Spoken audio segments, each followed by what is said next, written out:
تھے انہوں نے کہا نہیں یہ تو بدعت کا فتویٰ دے دیا۔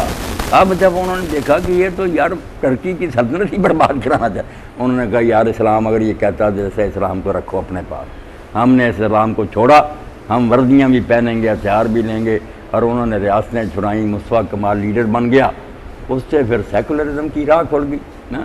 خود ان کو ڈرائیونگ سیٹ دی، اس سے لوگوں نے ہٹا دیا کہ تم رکاوٹ ڈالتے ہو۔ تو مولانا مودودی جیسے مجتہد صاحب بصیرت لوگ ہونے چاہیے کہ اصول نہ بدلیں زمانہ کا دیکھ کر کہ اب کیا حالات ہیں۔ اب یہ کہتے ہیں پینٹ نہ پہنو، یہ نہ پہنو، یہ کیا بات؟ مولانا اسلامی لباس کے بارے میں 3-4 باتیں ان کا خیال رکھو۔ پھر چینیوں کا لباس بھی اسلامی ہے، جاپانیوں کا بھی، امریکیوں کا بھی۔ اسلام کسی خاص علاقے کے لباس کو ساری دنیا پر نہیں لاگو کرتا کہ مرد ریشمی لباس نہ پہنے، عورت اور مرد کا لباس الگ الگ ہونا چاہیے، زنانہ پن نہیں ہونا چاہیے۔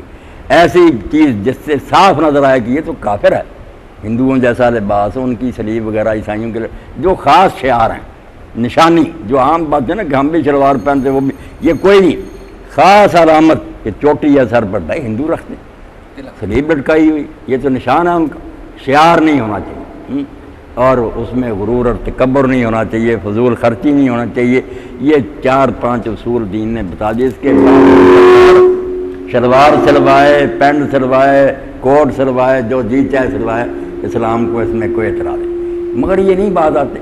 لوگوں کہتے ہیں تنگ کریں گے پچھلے زمانے کی طرف جانے کی، کسی کی پسند اور ہے، وہ کرتا پہننا چاہتا ہے، دوسرا چاہتا نہیں بشرٹ پہنے، آپ روکتے ہیں تو پھر اسلام کو چھوڑ ہی دیں گے نا لوگ۔ تو بنیادی باتیں جو ہیں وہ نہیں چھوڑیں۔ عورت اور مرد الگ رہیں، ترقی کریں، ان کے الگ مدارس ہوں، اسپتال ہوں، بے شک عورتیں جو جی چاہے پڑھیں۔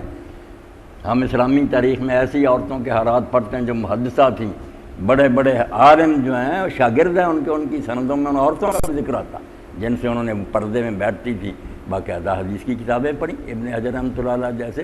تو کوئی اعتراض نہیں، صرف یہ ہے کہ جو میل جو ہے مرد عورت کا آزادانہ غیر محرموں کا، اس سے ہمیشہ تباہی ہوئی، کبھی اچھے نتیجے نہیں نکلے۔ اس کا لحاظ رکھا جائے کہ ان کو الگ الگ رکھا جائے۔ تو بہت پیاری بات آج سید صاحب نے سمجھائی کہ اسلام جو ہے نا جس علاقے میں بھی ہوگا اپنے اصول دے دے گا، پھر اس علاقے کے لوگ اپنے ماحول کے مطابق جو بھی شکل اختیار کریں وہ اسلام ہی ہوگا،